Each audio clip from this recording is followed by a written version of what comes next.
So I'm guessing you've got a guppy aquarium and you're looking to shift that guppy aquarium into a community aquarium and you're not sure what to add to it. Well, I've got a list of the top 10 best tank mates for a guppy aquarium, so make sure you stay around to the end of the video to listen to the whole list.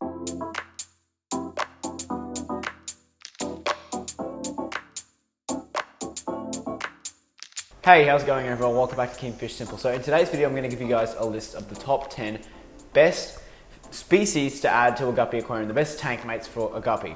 Now, this list is going to be super useful, and basically the way this video is going to work is I'm going to give you guys a list from 10 to the best, so the least best to the best, and I'm going to give each species a ranking out of 10 based on the compatibility, and I'm going to give you guys a few little side notes and a little bit of extra information about how to care for the extra species. So I'm going to try and make this video as jam-packed as possible, and I'm going to try and keep it as short as possible.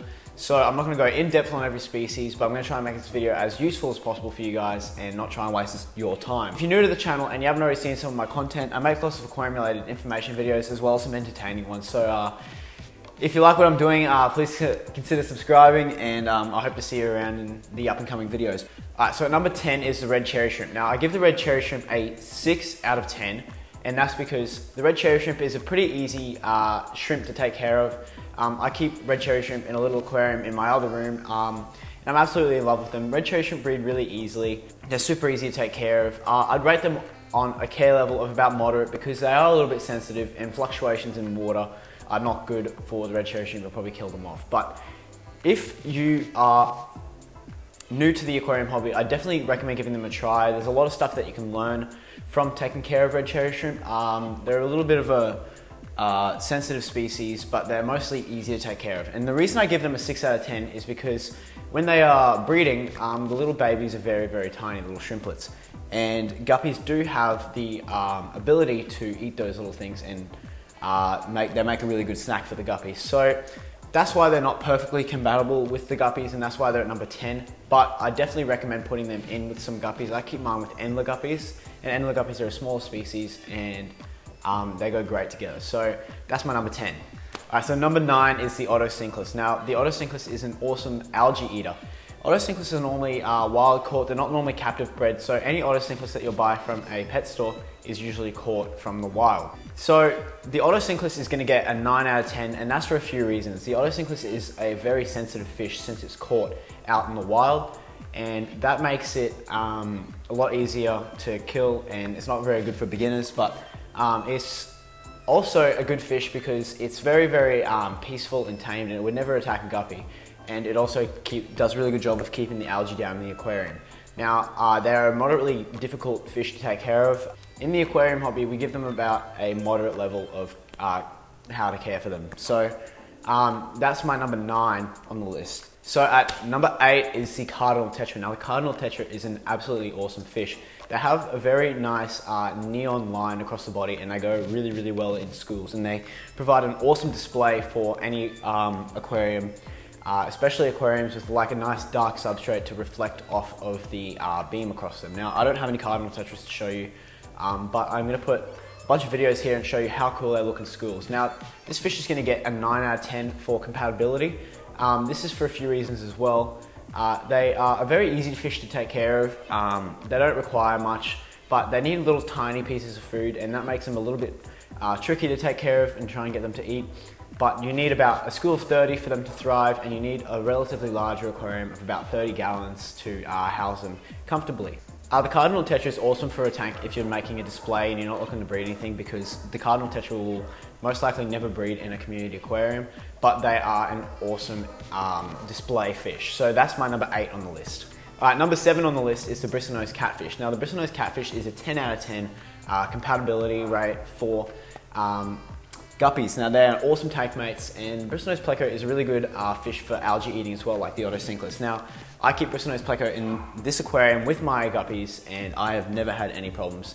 The Bristlenose Pleco is a plant-eating fish. It's a herbivore, and it won't go for guppies at all. And it's super peaceful, and they do a really good job of keeping the algae down in the aquarium. Now they're super easy to take care of, super hardy fish, and they readily breed in community aquariums. So if you add a cave to an aquarium with some Bristlenose Plecos, you are most likely to get them to breed. So that's why I give them a 10 out of 10. But That's my number 7 on the list. All right, so number 6 on the list is the Harlequin Rasbora. Now I give the Harlequin Rasbora a 10 out of 10 because it's a perfect tank mate for a guppy aquarium. Now Harlequin Rasboras are super peaceful and they are awesome community fish. Now they look awesome and they go really well in schools. The Harlequin Rasbora only needs about a 20-gallon aquarium and they are rated an easy species to take care of in the aquarium hobby. You need a school of about 8 to 12 of them for them to be successfully living together, and they're a schooling fish, so swim around in schools in the aquarium. Yeah, I definitely recommend these for a community aquarium, and they have this awesome triangle black thing on the back of them, and they make for an awesome display aquarium. So that's my number 6 on the list. Alright, so number 5 on the list is the Corydoras catfish. Now the Corydoras is a perfect fish for a guppy aquarium.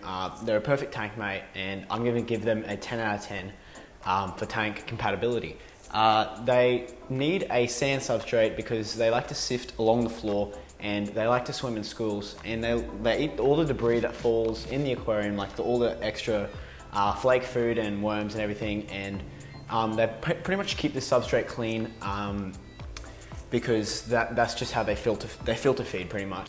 The important thing with keeping Corydoras is they have to have a sand substrate or a very, very fine gravel substrate, otherwise they will hurt their barbs and fin. The Corydoras only need about a 20-gallon aquarium to live successfully. So number 4 on the list is the honey gourami. Now the honey gourami is going to get an 8 out of 10 on the rating of tank compatibility, and that's for a few reasons. The honey gourami is a hard fish to take care of, and they need a school of about 4 to 8 fish to live successfully. The honey gourami requires a lot of shade, so it requires a lot of plants and big leafed plants to provide that shade during the day so that they can go and relax and they don't become too stressed. Now, the reason I put them at number 4 is because they're an absolutely beautiful fish, and I've seen a lot of people actually breed these successfully in their community aquariums. They're a super peaceful fish and they go really well with guppies. They're just an absolutely stunning fish. I would love to have some gouramis, but I've just not got the tank space at the moment to keep any of them. So number 3 on the list is the mollies. Now the mollies is obviously a 10 out of 10. They're a live bearer. They're just like the guppies, except they are a lot rounder and a different species. They breed really, really easily and they take all the same foods as the guppy. They are basically the most simple fish in the aquarium hobby to keep. They look beautiful, they come in a bunch of different colors, and that's why the molly is at number 3. So number 2 is swordtails. Swordtails definitely get a 10 out of 10 in my rating. Swordtails go really well in a guppy aquarium. You guys have heard me praise the swordtail in videos in the past. They have this awesome stem that comes out of the alpha males in the aquarium, like a sword off the back fin, and they look absolutely stunning. They breed super easy, they're live bearers, they take all the same food as the guppies, and that's why they're at number 2. And of course at number 1 is the platy. Now the platy is an awesome fish for a community aquarium. They go really well with pretty much any fish. They're super peaceful, take all the same foods as the guppies, and they come in a variety of different colors. I've seen blue platies, I've seen freaking every color of platies. They're an awesome fish for a community guppy aquarium, and they are definitely the number 1 tank mate for the guppy. They won't eat any of the fry that the guppy have unless they can get their hands on it, so providing a lot of hiding spaces in the aquarium will just mean that you can breed both guppies and platies at the same time. And when I got my first aquarium, it was a little 10-gallon aquarium with guppies and platies, and they went excellently together. So that's why they're at number 1. So that pretty much wraps up the video. Thank you guys so much for watching, and I really appreciate it. I hope you guys learned something, and I hope you guys have got a couple of ideas to implement into your aquariums. If there's something that I've missed down below, please write that in the comment section. And thank you so much for watching this video, and I'll see you guys in the next one.